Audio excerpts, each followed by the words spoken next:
একটা মেলার জন্য নতুন একটা জেলার জন্ম। 2025 সালের জানুয়ারিতে শুরু হবে মহাকুম্ভ মেলা।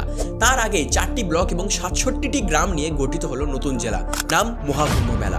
এই মেলা নিছক মেলা নয়, মেলা চলাকালীন গঙ্গার তীর ধরে এক বিশাল খালি জমিতে তিল ধারণের জায়গা থাকে না। মেলায় হাজির হন কোটি কোটি মানুষ, দেশ বিদেশ থেকে মানুষের সমাগম হয়। পুণ্য অর্জনের আশা বুকে করে এখানে হাজির হন বিভিন্ন বয়সের মানুষ।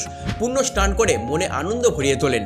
পুণ্য স্নান হয় ত্রিবেণী সঙ্গমে, যেখানে গঙ্গা, যমুনা ও সরস্বতী নদী মিলেছে। সেই পবিত্র জলভাগে পুণ্য স্নান চলে মেলার সব দিনই। তবে মেলা চলাকালীন 4টি এমন দিন থাকে যে দিনে শাহী স্নান হয়। ওই দিন সবচেয়ে বেশি মানুষ স্নান করেন এই জলে।